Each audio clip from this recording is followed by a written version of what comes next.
अस्सलाम वालेकुम मेरे बहन भाइयों, कैसे हैं आप? खैरियत से हैं? अल्लाह ताला आप सबको खुश रखे, शादबाद रखे, जहाँ भी रखे। तो आज हम बनाएंगे मज़ेदार सी रेसिपी जो हर घर में बनती है और सर्दियों की ये स्पेशल रेसिपी है और हर एक इसको जानता है। कोई भी इससे अनजान ही ना, ये रेसिपी किसी से भूली हुई है। बहुत मज़े की यमी सी। लेकिन आज मैं पहले ये नहीं बताऊँगी कि मैं क्या बना रही हूँ, लेकिन फ़िलहाल मैं आपके सामने पालक को मैंने काट दी है, क्योंकि मैंने धो के अच्छी तरह इसको काटा है।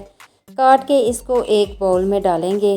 तो रेसिपी मेरी बहुत मज़ेदार है। और आज बारिश का मौसम था और बच्चियों की ये जो दिसंबर की छुट्टियां थी, लास्ट छुट्टी थी, तो मैंने कहा कि आज सारी दिन कुकिंग करते हैं, बच्चों की मनपसंद चीज़ें बनाते हैं।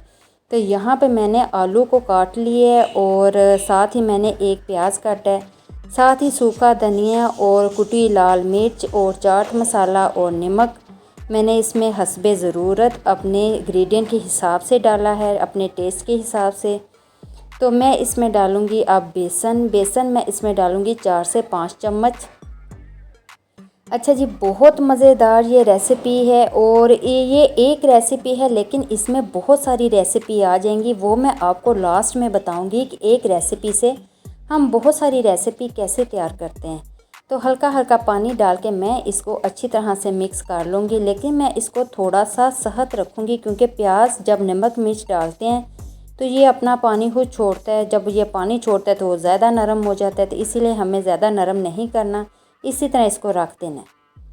5 से 6 मिनट के लिए मैंने इसको रख दिया। तो यहाँ पे हम चटनी तैयार करेंगे। तो यहाँ पे मैं पुदीना और ये जो है ना धनिया, ये मैं पहले ही शेक करके ना ये मैं फ्रीज़र में स्टोर कर देती हूँ। फिर छोटे छोटे पीस ले लेती हूँ चटनी बनाने के लिए जितनी ज़रूरत होती है।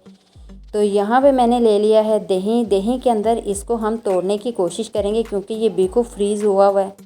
थोड़ा सा इसको मिक्स करेंगे, फिर हम रख देंगे। जब अपनी सारी चीज़ें मुकम्मल खाने की तैयार कर लेंगे तो फिर इसको अच्छी तरह से मिक्स कर लेंगे। तो यहाँ पे देखें जी, बेसन बिल्कुल नरम सा तैयार हो गया।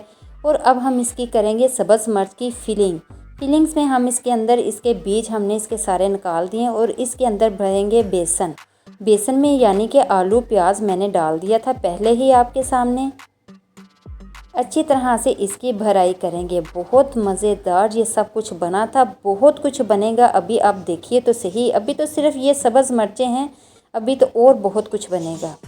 तो यहाँ पे देखिए जी, जो मैंने वो विंग्स की रेसिपी शेयर की थी तो उसका मसाला बचा हुआ था, क्योंकि ये विंग्स भी इसी दिन ही बने थे। तो इसके साथ मैंने मिर्चों को डिप किया और मैंने इनको फ्राई कर लिया। साथ ही मैंने इसमें पकोड़े भी डाल दिए। पकोड़े बहुत सी वैरायटी के मैंने बनाए थे, कौन कौन से बनाए थे सारे आपके साथ शेयर करूंगी। तो यहाँ पे देखें जी, मैं एक एक करके इसमें बेसन बिल्कुल हल्का सा डालती जा रही हूँ, ताकि घी की छींटे मेरे ऊपर मत पड़े।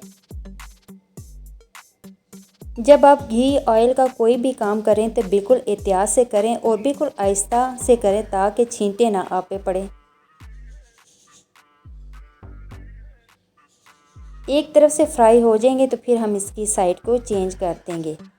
तो बारिश का मौसम था तो मैंने कहा कि क्यों ना आज यूनिक सी डिफरेंट सी चीज़ें बनाएं, और वैसे भी बच्चों की छुट्टी का लास्ट डे था। तो यहाँ पे देखें जी, मैंने बताओं को भी वैसे ही डिप करके इनको फ्राई किया, जो बहुत ही मज़े के बने थे। यहाँ पे देखें जी, पकोड़े भी रेडी हैं और विंग्स तो मैंने रेसिपी पहले ही शेयर कर दी। तो यहाँ पे देखिए जी, सब्ज़ मिर्च थी और साथ ही मैंने ये बताऊँ थे और मैंने साथ ही ये मेथी। अच्छा, मेथी को जब आप काट के पकोड़ों में डालेंगे तो वो ज़रा कड़वा टेस्ट देगी। तो आपने मेथी को साबुत ही इसकी टहनियों समेत इसको धो लेना है, धो के फिर इसको फ्राई करना है साबुत ही। तो ये बहुत ही मज़े की क्रिस्पी से बनेंगे और यमी से बनेंगे। तो प्लीज़ वीडियो को फुल वॉच कीजिएगा, लाइक शेयर और सब्सक्राइब कीजिएगा। प्लीज़ वीडियो को फुल वॉच किया करें, बहुत मेहनत करते हैं हम लोग, लेकिन आप वीडियो फुल वॉच नहीं करते हो, तारीफ़ के पुल बहुत लंबे बांध देते हैं। तो कैसी लगी फिर आपको ये मेरी रेसिपी? अगर आपको मेरी रेसिपी पसंद आई है तो इस वीडियो को लाइक शेयर और बड़ा सा सब्सक्राइब करके जाइएगा। तो इसी रेसिपी के साथ मैं आपसे इजाज़त चाहती हूँ। नेक्स्ट टाइम कोई अच्छी सी रेसिपी आपके साथ शेयर करूँगी, तो वीडियो को फुल वॉच कीजिएगा। इजाज़त चाहती हूँ। अल्लाह हाफिज़।